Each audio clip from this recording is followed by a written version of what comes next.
दिन तक नित्य बड़े भाव से आपको गरुड़ पुराण का पाठ सुनाया। गरुड़ पुराण का पाठ क्यों करना चाहिए? इसलिए करना चाहिए कि जो गलतियां हम अपने जीवन में कर रहे हैं उन गलतियों को हम आगे ना करें, हम अपने जीवन में कुछ परिवर्तन लाएं और उस परमपिता परमात्मा के चरणों को प्राप्त करें। हमें ये लग रहा है कि ये जीवन सत्य है, तो हम सत्य नहीं है। सच्चिदानंद रूपाय विश्वोत्पत्त्यादि हेतवे तापत्रय विनाशाय श्री कृष्णाय वै नमः। हम सभी को ये लगता है कि यहाँ पर हम जो जीवन व्यतीत कर रहे हैं यही सत्य है, यही सब कुछ है। हम यही सोच रहे हैं कि ये जीवन हमें दोबारा नहीं मिलेगा, इसका आनंद उठाएं। परंतु ये जो शरीर है ये भी हम किराए पर लेकर के आ रहे हैं।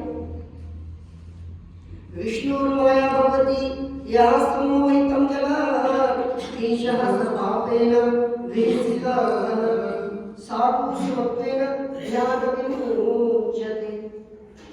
जब एक छोटा सा लाला अपनी माता के गर्भ में होता है, उस गंदगी में होता है, तो वो क्या कहता है कि हे परमपिता परमात्मा, हे ब्रह्मा जी, आप मुझे इस गंदगी से बाहर निकालो, मैं तो आपका ही गुणगान करूंगा, आपका ही नाम जप करूंगा, मैं तो औरों के इस 84 के चक्कर में पड़ूंगा ही नहीं। परंतु विष्णु माया भगवती यहाँ सम्मोहितम जगत, जैसे ही वो इस मृत्यु लोक में आता है तो उसकी मम्मी कहती है कि बेटा ये तुम्हारे पिता है, ये तुम्हारे चाचा है, ये तुम्हारे ताया है। पहले माता पिता मिलकर के उस लाला का, उस बालक का पालन पोषण करते हैं, बाद में वो बालक बड़ा होकर के अपने माता पिता का पालन पोषण करता है।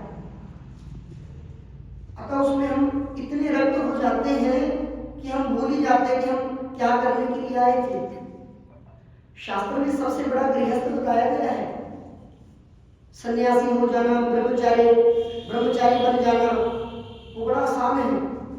अरे जिसने विवाह नहीं करवाया, अपने परिवार को छोड़ करके दूर जंगल में चले गए और वहां भी अगर भगवान का भजन नहीं किया ना, तो चुल्लू और पानी में डूबने की बात है। गृहस्थ बहुत बड़ा है, माता की सुननी, बालक की सुननी, पिता की सुननी, धर्मपत्नी की सुननी, उसके बाद उस परमपिता परमात्मा का ध्यान भी करना, ये सबसे बड़ा है। जब कोई जातक मर जाता है, व्यक्ति मर जाता है, तो सभी क्या कहते हैं? राम नाम सत्य है, सत्य है भाई, सत्य है, राम नाम सत्य है। वो किसे सुनाया जाता है? जो मर गया उसे तो सुनाई नहीं देगा। ये गरुड़ पुराण ये आप लोगों को सुनाई जाती है कि देखो उन्होंने सब कुछ प्राप्त किया, परंतु उन्होंने अपने शरीर को इतने अच्छे से रखा कि उन्हें कोई बीमारी तक नहीं हो पाई। 95 वर्ष तक उन्होंने इस मृत्यु लोक में रह करके अपना जीवन व्यतीत किया, कोई नशा नहीं किया, और अंत में वो भी इस धराधाम को छोड़ करके चले गए। अतः कुछ साथ नहीं रहेगा, जाएगा वो परमपिता परमात्मा का नाम रहेगा। इसलिए आप सभी नाम जप करें। प्राचीन समय में जो माता पिता होते थे वो अपने लाला अर्थात बच्चों का नाम भगवान के नाम के ऊपर रखते थे। जैसे राम कृष्ण, रामचंद्र, मोहनलाल, राधा, गौरी, यशोदा, विष्णु, कीर्ति मैया, इस प्रकार नाम रखते थे। उन नामों को नाम क्यों रखते थे? अरे हम अपने लाला को बुलाएंगे, उसके माध्यम से उस परमपिता परमात्मा का नाम भी लिया जाए। अब जैसे जैसे कलयुग बढ़ रहा है वैसे वैसे लोग अपने बालकों के नाम भी ऐसे रख रहे हैं जिसका कोई अर्थ ही नहीं है। गरुड़ पुराण में और श्रीमद् भागवत जी में एक बड़ी सुंदर कथा है। एक ब्राह्मण देवता थे, वो बड़े तेजस्वी थे, हर समय भगवान का पूजन पाठ करते थे। जिनका नाम अजामिल था। धीरे धीरे वह ब्राह्मण देवता ने बहुत यश प्राप्त किया, परंतु भगवान की माया में इतने मोहित हो गए, एक वैश्य के संगति में जाकर के दूषित हो गए। यदि हम देखो संगति का बड़ा प्रभाव पड़ता है। यदि हम इत्र बेचने वाले के साथ रहेंगे तो हमारे अंदर से इत्र की खुशबू आएगी। यदि हम मदिरा बेचने वाले के साथ रहेंगे तो हमारे अंदर से वही बदबू आएगी। अब ब्राह्मण देवता वैश्य का संग पाकर के धीरे धीरे अधर्मी हो गए, पूजा पाठ छोड़ दी, सब कुछ त्याग दिया, माया में इतने ग्रसित हो गए। अब उस मोहिनी को प्रसन्न करने के लिए, क्योंकि जो माताएं होती हैं इनको इंद्र का श्राप भी है और एक वरदान भी है कि इनकी आसक्तियां कभी समाप्त नहीं होंगी, इनकी इच्छाएं कभी पूर्ण नहीं हो पाएगी। पहले एक चीज की इच्छा, फिर दूसरे की इच्छा। तो उनकी इच्छा पूर्ति के लिए वो ब्राह्मण देवता क्या करने लगे, चोरी इत्यादि करने लगे। अब धीरे धीरे जो ब्राह्मण अजामिल थे वो डाकू अजामिल बन गए। इतने खूंखार बन गए कि यदि दूर गांव में किसी मैया का बालक सो नहीं रहा हो तो मैया कह देती है बेटा सो जा, नहीं तो अजामिल आ जाएगा। इतना उसका खौफ हो गया। रात्रि को कोई मैया अपना बालक को विदेश नहीं भेजती थी, कहते नहीं बेटा सुबह चले जाना, रात्रि को मत जा, वो डाकू तुझे मार देगा। एक दिन क्या हुआ, उस अजामिल के गांव में कुछ ब्राह्मण देवता भिक्षा मांगने के लिए आ गए। अब भिक्षा मांगने के लिए आ गए तो उन्होंने देखा कि ये बड़ा सुंदर गांव है। वहां के कुछ बच्चे खड़े हुए थे, उनसे पूछा कि लाला तुम्हारे गांव में कोई ब्राह्मण देवता है तो मुझे बताओ। अब उन बालकों ने, उदंडी बालक थे, उन्होंने सोचा क्यों ना इन ऋषियों के साथ प्रहास किया जाए। फिर क्या था, उन्होंने कहा कि यहाँ पर एक बड़े सिद्ध संत है जिनका नाम अजामिल है, आप उनके घर चले जाओ, वहां आपको भिक्षा मिल जाएगी। अब ब्राह्मण देवता उन बालकों को परमात्मा का रूप समझ करके ठीक है अगर लाला कह रहे हैं तो चलते हैं, चले गए। अब जैसे ही अजामिल के घर में पहुंचे तो उन्होंने द्वार को खटखटाया।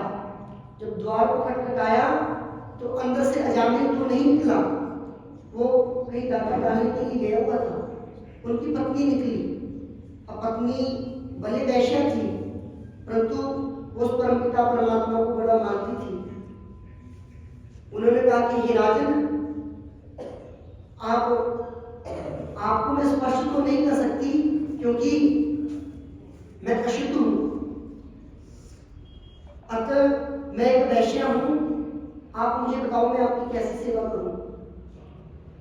अब ब्राह्मण देवता ने कहा कि मैं तो भिक्षा मांगने के लिए आया हूं, कुछ भी भिक्षा दे दो। तो उस वैश्य ने कहा कि प्रभु मैं आपको भिक्षा नहीं दे सकती। अब यहाँ पर ऋषि मुनियों ने कहा कि कच्चे पदार्थ का कोई दोष नहीं लगता, कच्चे चावल हो गया, कच्चे गेहूं हो गया, इनका कोई दोष नहीं लगता, तुम दे दो। फिर क्या था, अब ऋषियों ने उनसे कच्चा अन्न लिया और वहीं आंगन में बैठ करके उस भोजन को पकाने लगे। जब तक प्रसाद पूर्ण किया, प्रसादी पाई, उसके बाद वहीं बैठ गए। कहते जब अजामिल आएगा तब उससे दक्षिणा लेनी है, उससे कुछ तो लेना है, ऐसे हम उठेंगे नहीं। अब इतने में एक विद्यार्थी ने गुरुजी को बड़ी गंभीर अवस्था में देखा। अब विद्यार्थी ने गुरुजी से पूछा कि प्रभु हे गुरुदेव आप इतने गंभीर क्यों हैं। अब गुरुजी विचार कर रहे थे। गुरुजी कहते हैं कि लाला मैंने इस सज्जन का, इस अजामिल का दूषित अन्न खाया है, यदि मैंने इसका अन्न खाया है तो मुझे इस अन्न का कुछ ना कुछ उसे फल देना पड़ेगा, क्योंकि हम किसी का अन्न ऐसे ग्रहण कर नहीं सकते। और संत जिसका अन्न खाते हैं वो उसको कुछ ना कुछ शुभ आशीर्वाद अवश्य देकर के जाते हैं। अब अजामिल आया, अजामिल से कहा कि हमने तुम्हारे घर में भोजन किया है, अब हमें कुछ दक्षिणा दो। अजामिल कह रहा है यदि मैंने आपके प्राण छोड़ दिए, यही आपकी दक्षिणा है, आप तो यहाँ से चले जाओ। यहाँ पर कुछ दक्षिणा नहीं है। अब यहाँ पर ऋषियों ने कहा, अरे बाबा हम तुमसे धन थोड़ी मांग रहे हैं, दक्षिणा के रूप में कुछ भी दे दो। अब अजामिल ने हाथ खड़े कर दिए कि मेरे पास तो कुछ भी नहीं है प्रभु, पैसे को छोड़कर के कुछ भी मांगो तो मैं आपकी रक्षा कर सकता हूँ, आपके प्राण नहीं हरूंगा, यही कर सकता हूँ, और क्या करूँ। अब ऋषियों ने देखा ये तो बड़ा टेढ़ा है, अब टेढ़े के लिए हमें भी टेढ़ा होना पड़ेगा। उन्होंने कहा कि तेरे पास कितने बालक हैं? कहता प्रभु मेरे पास 9 बालक हैं, 10वां मेरी पत्नी के गर्भ में है। कहता इन बालकों के क्या नाम है? कहता है एक का चिंटू, एक का नाम टिंकू, एक का नाम रिंकू, इस प्रकार इनके नाम है। अब तो संत ने विचार किया, तुम ऐसा करना, तुम्हारे सब भिक्षा यही मांग रहे हैं, जो भी तुम्हारा 10वां पुत्र होगा उसका नाम नारायण रख देना। क्या रख देना? नारायण। अब अजामिल ने कहा ठीक है प्रभु, ये तो कर दूंगा मैं। अब संत वहां से चले गए। धीरे धीरे अजामिल का पुत्र हुआ, उसका नाम नारायण रखा गया। अब जो सबसे छोटे होते हैं वो बड़े प्यारे होते हैं। अब तो हर समय अजामिल, नारायण इधर आओ, नारायण भोजन ग्रहण करो, नारायण आओ मेरे साथ खेलो, नारायण तुम कहाँ हो? अत्र पश्यति तत्र पश्यति किमपि पश्यति, हर समय भगवान का नाम लेता। नारायण आ जाओ, मिलकर के खाना खाते हैं। एक दिन क्या हुआ, उस डाकू अजामिल का पुत्र नारायण बाहर खेल रहा था और अजामिल घर में अंदर सो रहा था। अब घर में सो रहा था तो यमराज ने कहा कि इस अजामिल का समय आ गया, इसे ले आओ। अब जैसे यमदूत उन्हें लेने के लिए आए, अब जैसे ले जा रहे थे, इतने में उस अजामिल ने आवाज लगाई, नारायण। जो बाहर उसका लाला खेल रहा था उसने नहीं सुना, परंतु मेरे ठाकुर जी भगवान के उन पार्षदों ने सुन लिया, उन सेवकों ने सुन लिया कि हाय इसने मेरे प्रभु को पुकारा है, कोई भक्त संकट में है, अतः उसे बचाने के लिए हमें जाना पड़ेगा। फिर क्या था, पार्षद वहीं पहुंच गए। अब जैसे पार्षद आए तो उनके साथ लड़ने लगे कि अरे